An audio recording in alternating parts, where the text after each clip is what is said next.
Welcome to Vacation Rental Mastery, where your host, Karan Narang, guides you through harnessing vacation rental investments. Whether you're new to vacation rentals or expanding your portfolio, this podcast fuels your path to freedom. Join us in this movement to transform your life. Ready for change and legacy building? You're in the right place. Let's embark on this freedom journey and master vacation rental investing together. Hey Brandon, thank you very much for being on this call, and I appreciate you coming on. Can you please help us understand who you are, where you come from, what your background is a little bit? Sure. Thank you so much, Karan, for having me. I appreciate you. I appreciate the opportunity to be here. I'm an experienced real estate investor in Jersey City. So I usually do small multifams, right? So 2 to 4s, some singles. We're in a relatively high cost area. So properties are relatively expensive. It is the concrete jungle. So there's very little, like, land is limited, right? So it's just the sixth borough, if you will, right outside New York City. We're a stone throw away from Manhattan, and that's primarily the market that we operate in. So I do fix and flips. I have rentals, long term. I've recently converted four of them to short term rentals, give or take 6 to 8 months ago. We also do a little bit of wholesaling, a little bit of redevelopment. So redevelopment meaning luxury condo conversions and such. So that's pretty much my niche. And I've been in Airbnb for, like I said, 6 months. Yeah, that's awesome, man. Actually, we didn't get a chance to catch up prior to this, so I'll tell you this. I actually lived in Jersey City in the early 2000s. It was Nice. spectacular. I love the area so much. The first time I lived there was an exchange place, Yep. right on Warren Street. I don't know if you know That's where that great. is. We That's lived in great. a high-rise building with a phenomenal view of downtown Manhattan. Loved it, Yep. right? Yep. We moved to Central Jersey a few years later, and I regretted it so much that I moved back. And now so I bounced between the two, and at this time I ended up in Newport. Spectacular, loved Yep. it, Yep. right? Yep. But it was time we moved in, and we had to go buy our own place, and we moved back to Central Jersey. But that area is absolutely spectacular. I haven't been back in several years now. We moved down to Texas about in 2017, and I have Awesome. not moved back. But I lived in New Jersey until then. So yeah, Awesome. that's good to know, man. Awesome. That's a great area to be in. And I'd love to understand. Where are your short-term rentals? Are they in the area? They're not in Newport or downtown, so to speak, because we don't have any properties there. All of our properties are everywhere except downtown in Jersey City. Yeah. So that's namely the Heights, Journal Square, Yep. Yep. and some in Bergen Lafayette. So those are the 3 areas in which we have short-term rentals. Again, they're split. Like, I have one building that's a 4 unit, of which 2 units is an Airbnb now. 2 are still long-term rentals. One of them is moving out the end of this month, and we're going to convert that into a short-term rental. And the final unit is going to be leaving in July, and we're going to turn that whole building into short-term rental. Then we have another property close by as well, and that's closer to Journal Square. And it's 2-family. One is long-term, one is short-term. And and because of our success in short-term rental, and it started working a lot better than I thought it would, we're going to start converting, a good portion of our, say, 20 to 30% of our portfolio in Jersey City from long terms to short terms. Absolutely spectacular strategy. I just came back last week. I spent time with another GoBundance member who has a very large portfolio of several hundred units in multifamily, and helping them convert these multifamily units into short-term rentals, because that diversification play is a great strategy right now to try and maximize the return you can get on your long terms. As we know, multifamily has become difficult now. Even acquiring new Yeah. multifamily is really hard because their numbers just don't pencil out as long-term rentals. So great strategy to blend it out. We're actually working on a deal right now to buy an apartment complex, 26-unit condo building in Hartford, Connecticut, Mm, that we're going to convert some of the units to midterm rentals there. So furnish midterm rentals, and depending on the success, expand to more property, more units being converted or not. By the time this podcast is published, I'm pretty sure that deal would have either gone through or not. So hit me up for updates if you want at that time. Absolutely. We should know in the next day or two. So really exciting Congratulations. strategy, and I'm glad. Thank you, and I'm glad you brought this topic up. This is absolutely good content here for people to listen and hear and see how the strategy shift occurs. What happened? Why did you decide I'm going to change gears a little bit? What led you? What's that pivotal point that led you to change this and change the mindset there? Um, I think it's really more of a optimization issue because, like you're saying, the market has shifted. It's been harder and harder to find deals in Jersey City. And so the long-term rentals just do not pencil out anymore. Yep. The ARVs don't pencil out. The rent roll doesn't pencil out. The mortgage rates are high. It takes 2 months, sometimes even three, to find a tenant. It just doesn't work. It's just very difficult. So, um, luckily, most of the properties that we bought were in 2017 to 2019. So they're still on like 3%, 4%, Nice. mid 4% interest rates. Um, at like 40% LTV, right? So they're very, they're not overly leveraged. And so we're just trying to like, how can we juice the return of it? Because right now, I think a lot of people are mentioning, myself, I'm in the same boat. We're in a high equity position with low cash flow. So Yep. the ROE, or the return on equity, for lack of better words, sucks. No, Uh, that's it. and I can't 1031 because there's nothing in my area to 1031 into, Yep. right? And so there's the conundrum of how do I generate additional cash flow or additional earnings from the stuff we already have. And we looked into it, short-term rentals. It was like, it's promising. I have no idea how to underwrite it. Uh, Here's the thing I love about having Airbnbs in Jersey City or like the metro like this is nobody uses your property. They come here, they put their heads into beds, and at 9 a.m. or 7 to 9 a.m., they're out the door. So my Yep. smart lock says, "Ooh, guest checks out." Not checks out. He leaves the property at 7 9, and he comes back 9 to Probably 3 a.m. 9 p.m. or Yeah, something, or 9 3 p.m. a.m. to Yeah. 3 a.m. Yeah. Yep. They come back. They don't use the property. They just crash, and Yep. then the day after they do the same thing. And so I'm like, interesting. So all we gotta do is get people heads in beds, Yep. call it a day. And so that's And so give them a far so nice good. clean place to stay, and a lot of these people, I assume, are coming back over and over again. Actually, I was reading an article the other day that spoke about the return of the urban traveler, right? During COVID, obviously that went down quite a bit and people weren't traveling for work anymore, but I'm hearing more and more that urban markets are doing better and better now. And it's great to see. It's um, most people, and you'll find that most multifamily investors they're not necessarily open to that change or that shift in approach, open to that possibility of getting into the short-term rental space. But I love this diversification play of taking the existing portfolio and kind of splitting them up into short-term and mid and long-term. There's one of the things that questions that's always come up, and I've discussed several times, is my understanding is if and when you wanted to go sell the property or do something else, um, there is a possibility that they roll back the NOI, they'll roll back the short-term rental rent from the NOI, because the true NOI is not short-term rental, because multifamilies are sold more and their underwriting is different Yeah. for it. Have you heard something about that? Um, well, the thing is, these are not true multifamily. They're two to fours, Yeah. right? And so we have sold a property. We didn't have any NOI issues because again, it's 2 to 4. They don't need to talk about NOI. That's not really a thing. That's a five Yes, plus that's unit, correct. Two right? to four. And so what happens was the owner, the purchase price was around 600,000.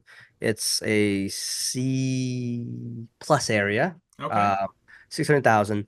And we fully renovate the house. It was a fix and flip that we did, and we busted the market for comps. Like everything was selling for 500 and we sold this for 6. And the reason was because we had a finished basement with a full kitchenette and a base. It was just done very nicely. And it was very obvious that it was Airbnb a bull. So they lived on the first floor and then the Airbnb the basement, right? And then they ended up living for free. And so as a millennial that works, Oh, like it's a lot of great. people, Yeah, and work in New York City. So you put 3.5, 5%, 10% down, whatever it was for them. I forgot, but it was one of those like FHA yep, style yep, yep. loans. They put a very small amount down with a big mortgage, yes, low interest rate. But at the same time, they were able to buy a property, a $500,000 property, and live for free, theoretically, by just Yeah. be the basement. That's really cool. And so that became a whole thing. And yeah, the numbers work. No, Now, that's yeah, spectacular, man. I'll tell you what. You're basically catering to those, the new, everyone wants to do this house hacking approach now. That's kind yeah, of everyone talks about it as the entry level investor special, right? And the yeah. 1 to 4 units, there was news recently about the 1 to 4 unit down payment requirements going down. Did you hear Five, about yeah. that? So Yeah, yeah, it's that's now got to five. have Yeah. stirred up some activity in your market. Well, New York City is now illegal for short-term rentals. Like Yeah, it's a massive ban. So that's one thing we got going. yeah, But frankly speaking, Jersey City is also illegal for non-owner occupants. So that's tricky. We're working on navigating it, to be honest. yep, yep. Um, but at the same time, there's just not enough people to catch them all. So, and there's people with 130 listings in the area, and they're Oh obviously wow. not living there, Yep. right? Um, but we never buy a property yet, strictly for short-term rental purposes only. We bought it as a like a heavy value add, like a full gut That's project, awesome. Yeah. right? And then so we don't underwrite using the short-term rental criteria, so they're not looking at like that. We don't have anything that's just like, oh, you just go in, you paint it and you do all these like wallpaper and all these Yeah. like Yeah. furnishings. We don't have that. We're going in and we're doing a full gut. We're changing the layout. We're doing electric, plumbing, like the whole 9 yards. That's awesome. And then after it's done, the bank, we're going to traditional banks. So they still underwrite it using traditional Comps. Yeah. like Yeah. rental comps. Yeah. But we just do short-term rentals instead. But still, they're underwriting, not using the short-term rental, but they're using the That's yeah, awesome. You're the doing a mortgage. value add play. You're making sure the numbers pencil out as a long term rental because that's how the bank is underwriting it, and then you're converting it and running it as a short term to maximize on the cash flow. Absolutely spectacular strategy. Definitely something that new investors can benefit from, even just to think about how they can frame these deals and make them work. That's Yeah. absolutely a spectacular way to do it. Let's pivot a little bit. I want to talk about the shift in your systems and processes or whatever you had in place, the people. How did you change that from a long term to a short term rental? Because I do you self manage your properties? Yeah, I self-manage. So far, it's taking like 3 hours a week at most, maybe Okay. four. Okay. So usually there's, of course, once in a while there's like this emergency that requires all hands on deck, to bang out Yeah. an issue. Yeah. Yeah. Other than that, like it's pretty quiet. Like it's not a lot of. I use a hospitable and Price Labs combo. That's Mm-hmm. that's all I have. My team on the ground already from the long-term rentals and just our area. This is just our stomping ground, so we know people like Yeah. plumbers, electricians, and handyman. We already have all that. So the only real crucial piece was the cleaner. We cycled through four, I believe, until we found the one that we are using now, and she's amazing. And she manages all four of our Airbnbs. And like I said, we're gonna have like three or four more up in a few months.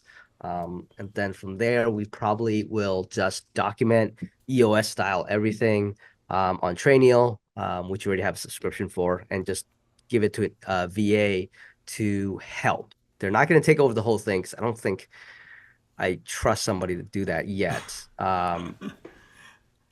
And I'm also too cheap to pay 20% because it's only taking me right now 3 hours a week. Um, and Yeah. my time is So a timer. So the key, and again, I'll tell you this from my own experience. We own nine, we manage about 20 for others, right? And the key, in my opinion, to real scalability is getting those processes and systems and people dialed in. I have a team of VAs in the Philippines who Yeah. basically can run the show if I'm gone, and I do go. I travel with family Hmm. a lot. Um, Combined in 2023, I think I traveled for maybe 8 weeks, 7 to 8 weeks, Solid. and during that time, I didn't need to truly, maybe more, by the way, and I did not need to truly get in the business. I worked on the business. I spent maybe 30 minutes a day or something like that.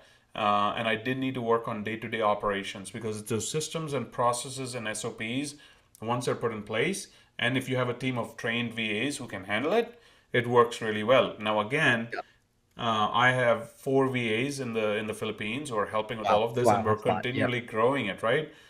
It takes some effort. It's taken me 3 years to get this team to this point, but the whole idea being I didn't want to go there chasing the cash flow, making the money, but giving up my life, For right? sure. For I sure. wanted to live the life I wanted with the freedom of time, with the freedom of location, being anywhere in the world, and it not making a difference whether I'm, in here physically or not. And Yeah. that was my goal. And I continue to grow it. It's still not like it's not 100% where it's perfect, because the business keeps growing and I need to keep scaling the team. And that's strategic, and I'm working on the business work versus working in it. So again, if you're looking to take things to the next level, that's the focus, right? That's Yeah. the message. Everyone can buy a property, put it on Airbnb, and manage it. But what happens is, in return, they're giving up their life. There's once you have 3 or 4 units, if you don't have those systems and processes in place, you're basically going to give up your time to manage it, and you're back. You come full circle. You grow that portfolio to 10 units. Now you come full circle and created another job for yourself, right? 100%. Yeah. 100%. Yeah, we automate 90% of everything we do. Our team handles everything else. It's absolutely allowed us to scale beyond what we could imagine, and it's been spectacular. That's amazing. So let me ask you this. You have hospitable, you've got price labs, you've got a cleaner Yep. on the ground, you've got the team on the ground with all the handyman and the electricians and the plumbers. What's next for you? Where are you going from here? I'll be blunt and honest. So two things. One is we do have to figure out there is a little bit of a legal issue of running Airbnbs in Jersey City. So Yeah, that's one thing that because we have not found a true answer to that, besides living in one unit, right? Which is not, that's not yeah, going to work for us. yep, If we were able to figure out that equation, I'm willing to put a lot more eggs in that basket, right? yep, Right now, honestly, like the revenue that I generate is around like Airbnb is like 20% of it. yep. Uh, and so I love it and I'm willing to put more into it. And we're gonna double our portfolio size in Airbnbs by the end of this year without any external acquisitions. Um, but again, until we get that resolved and a system in place, exactly what we were discussing before, and the system is the revenue management side, because Mm-hmm. I'm messing around with price labs. I am not experienced in it. Like, are we fully booked? Most of the times, yeah, we're doing pretty solid, but I don't think like I see some like competitors are doing apparently a lot better. But again, I Mm-hmm. don't know. But it seems like they're doing better.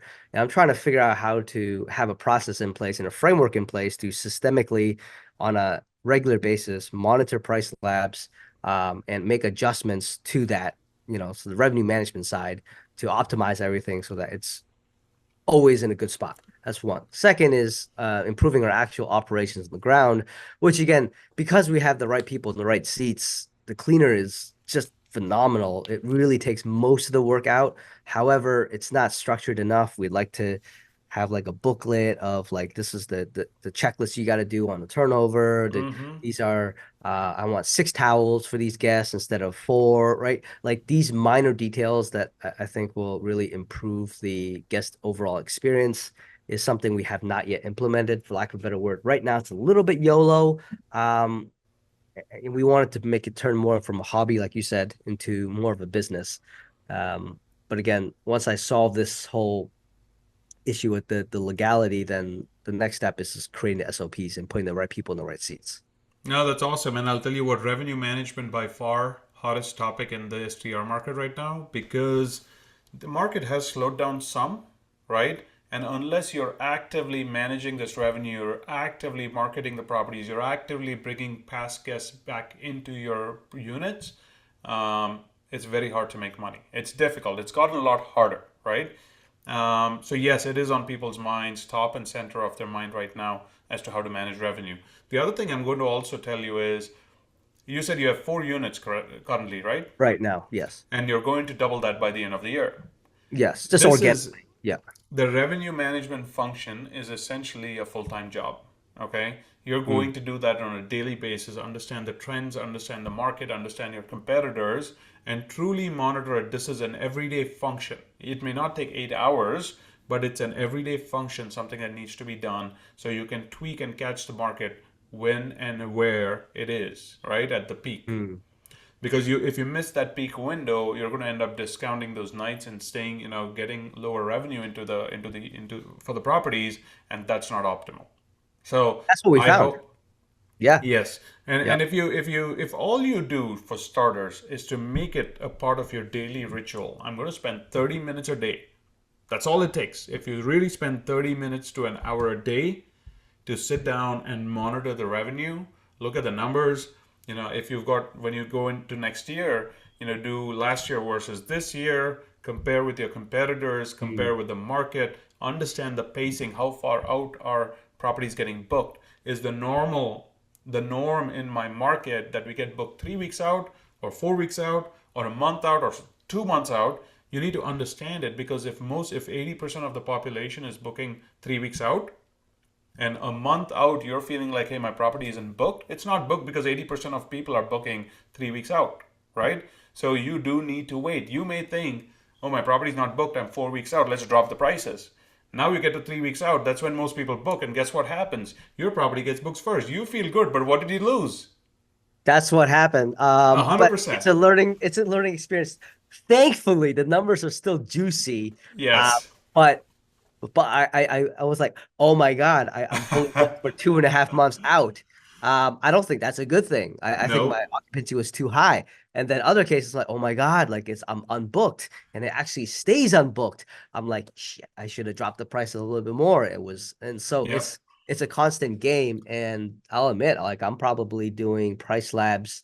I'm not even sure if I'm tweaking. I'm monitoring it. I don't know what I'm tweaking. I'm just looking at it to see, and Yep. I manually up and down the price, depending on occupancy, maybe once every 2 weeks at most. Yeah, you're Yeah. you're you're gonna have to do a little more there, Yeah. and as you've realized, you've probably learned the hard way. And the best part about this is STRs, like you said, the cash flow is still juicy. Yeah. STRs are a lot more forgiving than long-term rentals, right? Yeah. Yeah. Because you have so much cash flow. But obviously, you're an entrepreneur, I'm an entrepreneur. We want to maximize our return on our investment, For and that's sure. where it is. That optimization, that additional 10% that you can make makes the difference between being a good business and an outstanding Oh, business, yep. right? and Exactly. and and the other thing that comes into play, which I think most people don't realize, when it's peak season in your market, it's easy. Every property is going to get booked, right? It's Yeah. supply and Yeah. demand.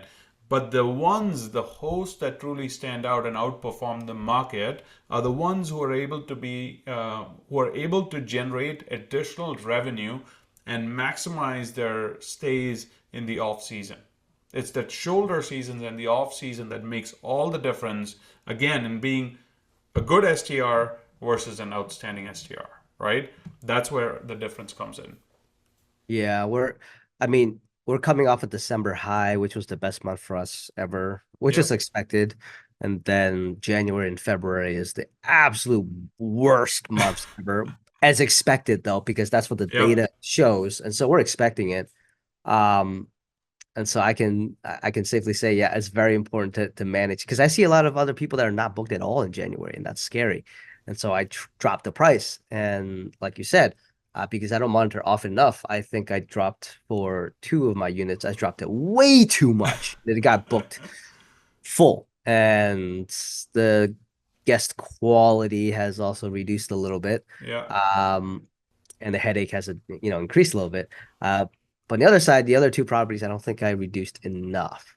And so it's a fine balancing act Correct. between the different styles of properties, um, and the demand in the market, right? And just trying to meet it. So I don't know how to do that. So that's why I was, super psyched to meet with you to learn your thought process in regards to that and how do you manage to do that.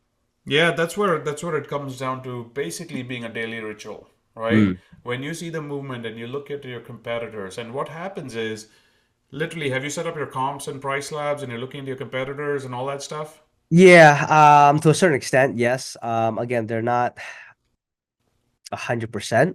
Yep. I don't look at it often enough. So I do browse as a traveler on Airbnb itself and Yep. just look around and do it that way. And check out AirDNA for the the new hot listings that seem to be our new direct competitors and see what's going on there. But other than that, I have a few guys I follow on Airbnb just to see how their calendar looks. But other than that, that's about all I do. So Price Labs has a very handy tool. It has, you can set up your comps, you can identify those 5 or 10 units that are directly competitors with you, and you Yeah. can see their calendar and you can see their rates and you can see a lot of stuff there. So now, if you're monitoring on a daily basis and you're looking at it and you see your competitor was priced at 200 a night and got booked, and it just changed overnight. So hey, the status changed yesterday versus today, and you're, Yeah. let's say, priced at 250 or 275, you're priced too high, Yeah. right? Yeah. Yeah. So and if it's getting closed, there's a lot of different factors that go into it. But truly, what you want to do is to immerse yourself in Price Labs as much as possible. You're using a good tool there. In addition to that, having that local knowledge of the market, knowing what's coming and not. For example, the markets I'm in, we have the big solar eclipse coming, right? That's coming April Yeah. 9th, 2024. And we need to know that. Now Price Labs does adjust it accordingly, but we bumped it up even more, right? I see. I see. So it's you have to know and understand those markets, and you have to proactively manage the revenue on an ongoing basis. The other thing that we do very well, very actively is we're doing a lot of marketing. We use StayFi. Do you know what that is? No, unfortunately, I don't. So StayFi is basically a device that helps you. It's a subscription and a device that helps you collect guest emails. In our I case, heard about. Okay. Yeah, I heard about in this. our Yep. case, we usually have bigger properties. So there's, Yep. 12, 14, 16 guests at the property. Instead of just getting that one person who booked the property, I want everyone's email, every adult in there. Because I'll tell you what, I go there as a group. I may have really enjoyed the property. The guy who booked the property may not have enjoyed it as much, but I want to go. Maybe I want to recreate that memory. Maybe my wife wants to go there. And if Yep. she doesn't remember, and you're busy entrepreneur and your spouse or your partner wants to go back and she gets these emails from us and she says, you know what, honey, that was a good experience. Let's go back there. It was fun. We brought the family together. So we market to everyone. We have a database of about, 9 to 10,000 people now at this point in our database. And we're basically marketing and cross marketing to them all the time. We also have a Facebook page called Adventure Awaits Stays. Um, we have a website called aastays.com, Direct and booking site, right? Is it's that? a direct booking Yeah. site. And on that site, we put our properties, we put properties that we manage for others. So we're literally building a brand around this, right? This is the hospitality Mm, business. So we're yeah. building a brand. We're building this marketing channel. The marketing's been going for over a year now. Our direct booking rate is about 25%, 20 to 25%, give or take. And it's Wow, something that's actually that really high. Actually, that's yeah, that's it takes a lot of effort. Don't get me wrong, right? I have a for dedicated sure. marketing person and we're growing that team. We're growing our systems and processes for marketing because we're investing a lot of money there. It takes a lot of effort to make it happen. And it, once you get to that scale and you've got multiple units, it's not a bad investment. It is totally worth it because you start saving 3% on host fees on Airbnb. The Right. guest saves 12 to 15% on Airbnb. Even if they book direct and I can share that profit with them, let's It's go, still a right? win. It's It's still a a win. win. Yeah. It's a win. And Yeah. and so the whole this investment pays for itself. Just takes a lot of time and effort for this to really start working and getting results. Could take a couple years. Yeah. So as long as you have that vision and that plan, growing there is definitely possible. Awesome. I appreciate that. So Staph, I definitely added this.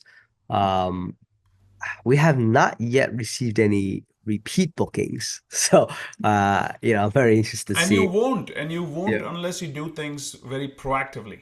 Yeah, that Because makes I'll tell you what happens, all right? The typical guest logs into the system. He wants to go somewhere. He wants to go to Jersey City because he's going to New York or whatever. He goes in and he starts searching, right? He yeah. finds a property he likes.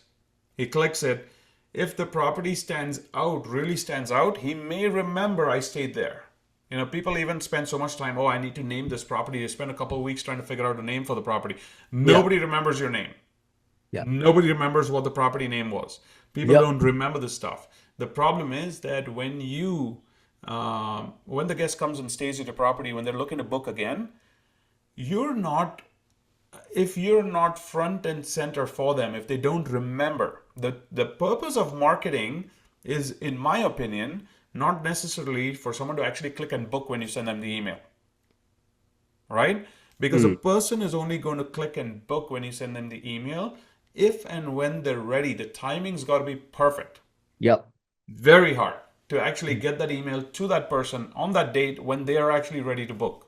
Yep.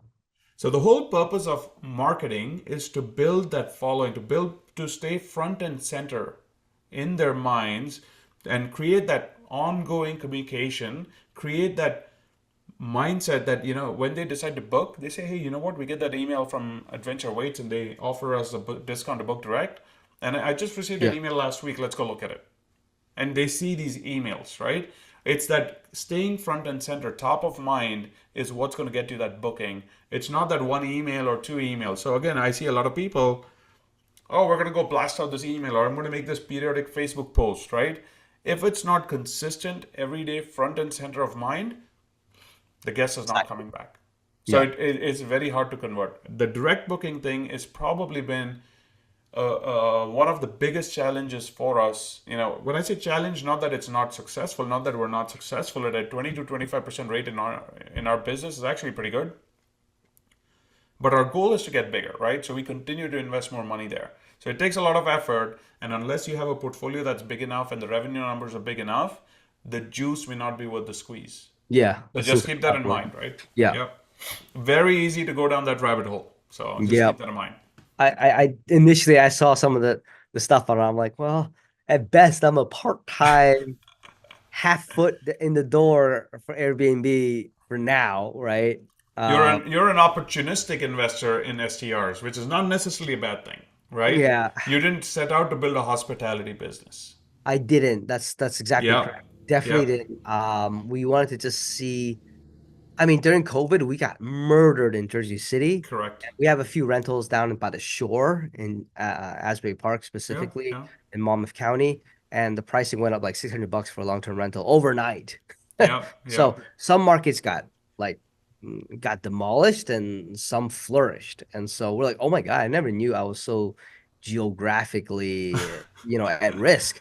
And then I started diversifying asset classes, and like this is one of the ways we diversified because I mean, on paper, New York City is still the number one spot in tourism in the United States for Yep. number of travelers by far, based on the numbers. And we're like, okay, so you still got a crap ton of people coming to New York City, and you can't stay in New York City because it's Correct. very expensive, and because like hotels are like for $400 or $500 a night on average.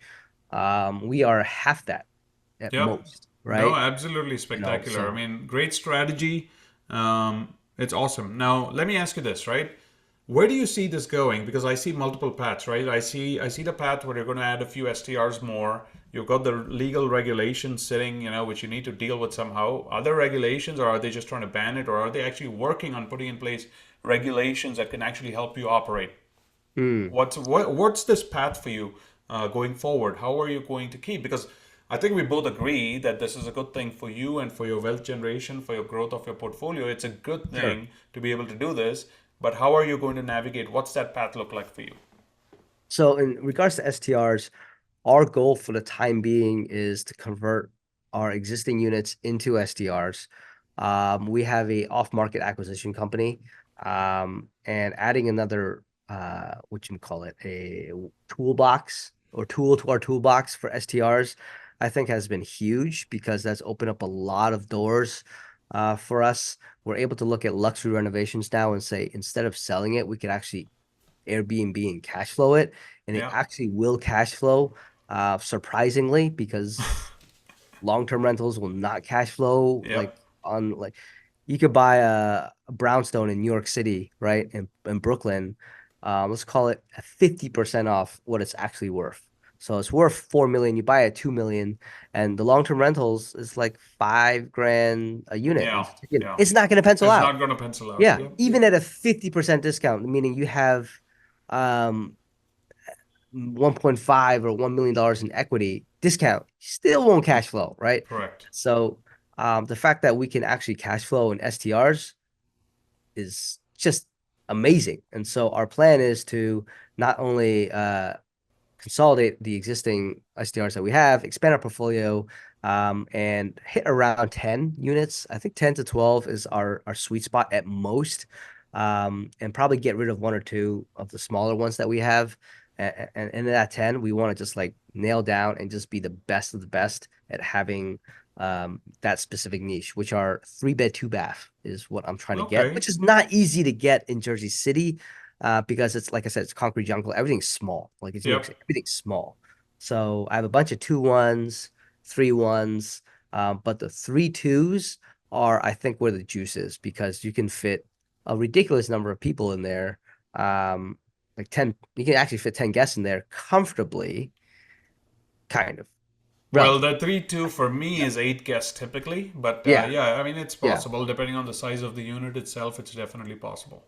Yeah, so 3 2, that's correct, around 8. So we have two per bedroom plus two outside, right? And that's Yeah. it. Yeah. And some kind of den or office or even the living room area. So having or focusing specifically on that kind of unit count, that kind of size, would be our sweet spot because I feel like we can have a lot of deals that we can value add by finishing the basement and the first floor and duplexing them, or the attic and the second floor and duplexing that. Um, there's no way we can get 3 2 on one floor. That's just not gonna. Yep. Yeah. No, that makes sense. No, that's definitely a positive, good direction for you. That's great. Exciting to hear this journey and the story of the hustle of trying to get to maximize your returns. Exciting to know about all the good stuff here. You know, with building the team, you're an example of someone who's actually got the infrastructure and the boots on the ground and the people on the ground. You're local as well, and being able to manage. So, absolutely a challenging market from a regulation perspective. Yeah, it You know, is. Yeah. but hey, you know what? I think it'll work out. I do like markets when the regulations are truly formed out and you know exactly what's expected.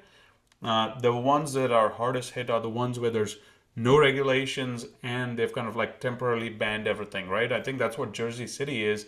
I'm really hoping that they're able to put in place some regulations that will allow it, because it's not like if they realize what the opportunity is and the possible revenue that they can generate for the city itself in form of even lodging taxes, ad and lodging taxes, whatever it is. Yeah. That's pretty I think it's a huge substantial. opportunity with New York City saying no more, right? So I Yeah. do believe it's a huge opportunity, and I think you're in the right spot for it. That's awesome. Awesome. I appreciate that. I do have a question for you. So in terms of you were saying to look at your comps or your enemies, right? Yeah, yeah. Um, and so what are you doing? What are you checking for every day when you're doing your 30 minute to an hour, quote unquote, rev management check-in? Like, what's that process look like? I'm definitely looking at their occupancy. So if the nights got booked and at what rate they got booked. So for example, if I know their price at let's say 220 a night, right? And I look at today and it's not booked, and tomorrow it's booked and it says 220 a night. I know they booked somewhere around it, right? It's unlikely that they dropped it from 220 to like 110, right? They don't do Mm. that. You usually drop in smaller increments. If at the same time I'm priced too high and I find that three of the units got booked at 220, I know I shouldn't be dropping it below that. So that's what I'm looking at. I'm looking at their calendar and saying, what's their rate that they're out there at? What did they get booked at? Because it also gives you what the last seen rate is in Price Labs. It tells you what, hey, we saw this rate last and it got booked, right? So you kind of have an indicator Oh, as to what is that rate that they got booked at, right? So it helps gotcha. me not underprice the property too much, and it helps me to optimize. If I'm priced too low, and they got booked at a higher price, guess what? Let me go raise my prices a little bit because it'll get booked, right? Or if three of them got booked at a higher price, it just might be that your listing is not yet optimized in the search and is not popping up, and theirs popped up first. It's a very similar listing, booked at a higher price, and now that those two or three are out of the market, your property might pop up. So you want to make sure Mm. you're priced the right way. So that's what I'm looking at. I'm looking at their calendar, I'm looking at their occupancy, and I'm looking at the rates. Gotcha. And you doing that as a holistic view of your entire portfolio, or is it like per market, or is it per property? So our properties are spread out in a lot of different places, and the properties Yeah. we manage are spread out in a lot of different places. We're looking property by property. This is where, for Yeah. us, Okay. revenue management is a full-time job, right, That's for why our it is a team. full-time So job. that's Yeah. why it's a full-time job. Now, again, Yeah. you can look at it as a market and say, what's Jersey City doing if you're concentrated heavily in one market? Yeah. Okay. You also have the opportunity. I'm going to give you another tip here, right? Because you have several like units in one market, I would encourage you to diversify a little bit. And the way you diversify is I would create some of the units to be more luxurious than others, some of the units to be more basic, some of them and price them differently. So if you got 4 units right now and they're all kind of similar, because most investors will do that. Yeah, I got one, it cash flows really well, I'm going to keep it similar. And you basically have 4 of those. I would say once you have 8 or 10, absolutely break it up and say, there's 3 or 4 that are on the basic end, you're charging 220 a night. There's some that are on the mid tier that you're charging 250 a night. And then there's a couple that are on the high tier that you're charging, 280 or 300 a night, right? Yeah. Because even if you are charging 300 a night for a 3 bedroom that sleeps 8, a hotel room in New York City is $400 for one room. Yep. So when Yep. they have to book 3 rooms, it's $1,200. You're still giving them tremendous amount of value by having it priced at $300. It's still a very good value, especially if the property is really decked out well and is luxurious. You see what I'm saying? Yeah. Then what happens Absolutely. is you have the opportunity to change things. If those higher end units are doing really well, you can switch some of the other units or launch new units. That's the benefit of having multiple family or Um, multi-family units. You can play with it. When you go to a yeah. hotel, they got the basic room, they got the standard room, the queen, whatever, the deluxe room, and the premium room, and the one with the balcony, and it's all priced differently, right? Yeah, for sure. So Yeah. you're diversifying not just in the buildings, you're not just diversifying in location, you're diversifying in the type of units to try and maximize revenue.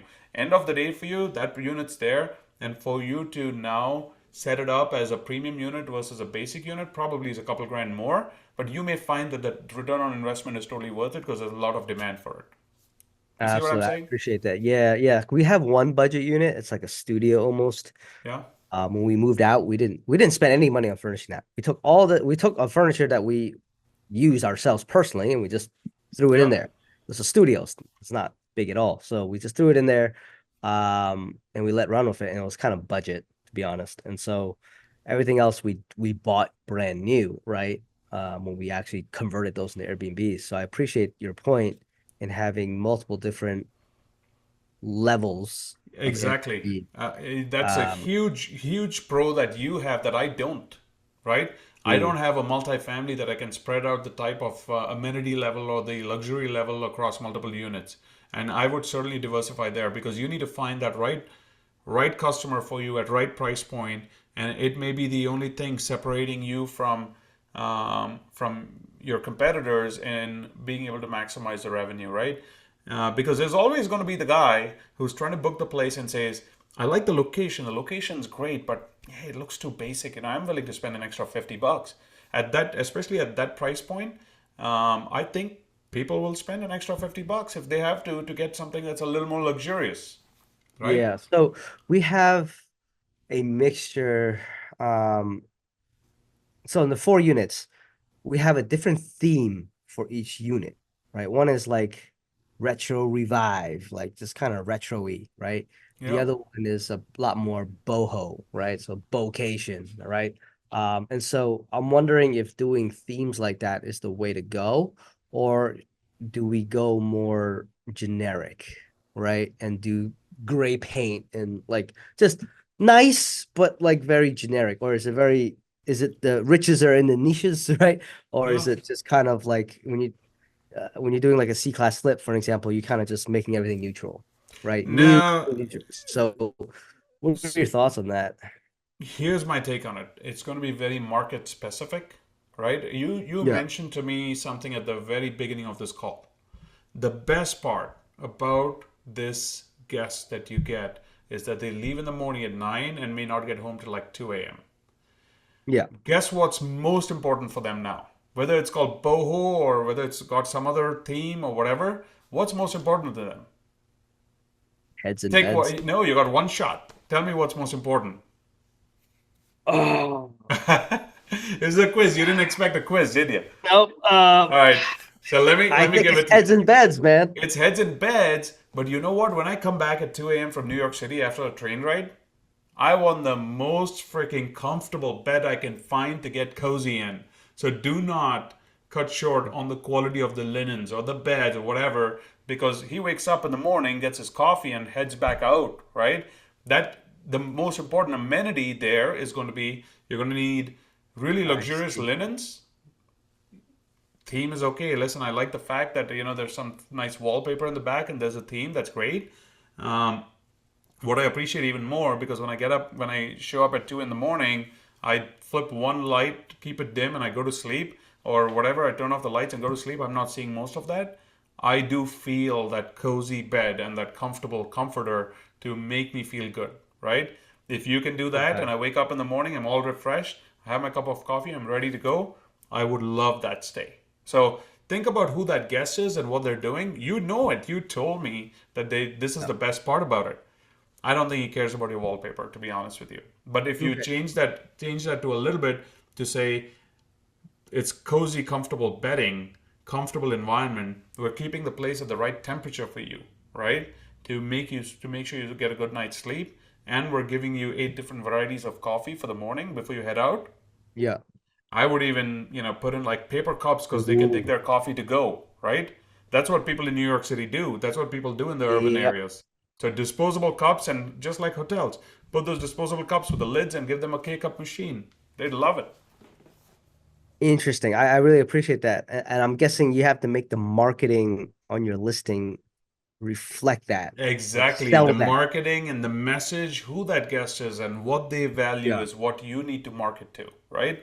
And that's what the units need to be all about. I want a 5-star review not because of my decor, because I know you don't care about it. I want a 5-star review because I gave you that cozy, comfortable bed. I want you to say that's the best pillow I ever laid my head on. Okay, so right now we're using like, yeah, I'm sure you know this, the green tea mattress. Have you heard of that? Yeah, it's common Yeah. Amazon thing, that everyone's Is that using. too shit or is So the mattresses are even more forgiving, right? So it's still okay. It's not so bad. What I yeah. would urge you to do is to maybe the linens need to go higher level.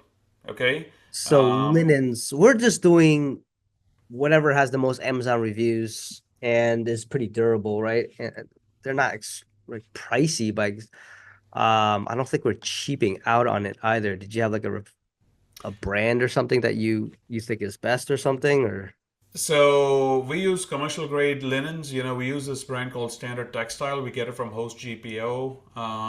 We also do put in some Brooklyn and stuff, and these are yeah, more okay. luxurious, more They expensive are. things. Yep.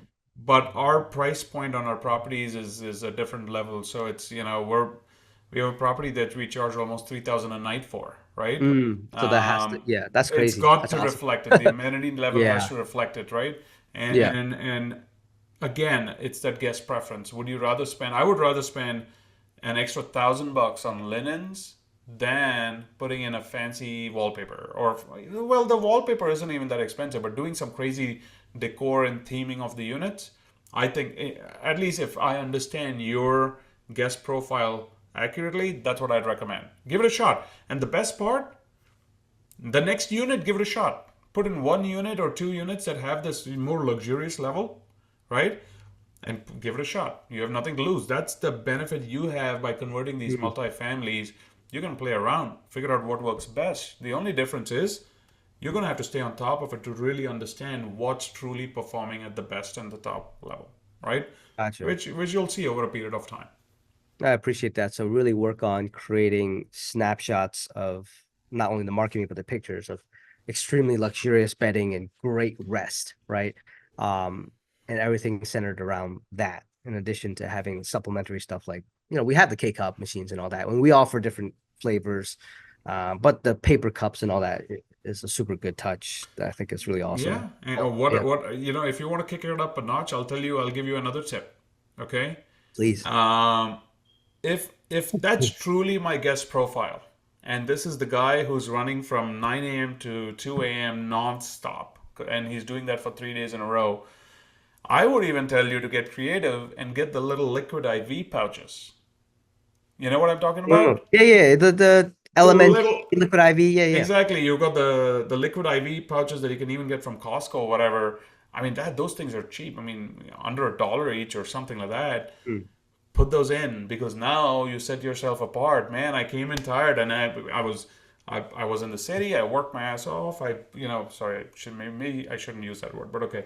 I worked hard, and then I went out to dinner, and then I partied a little bit. I came back at 2 a.m.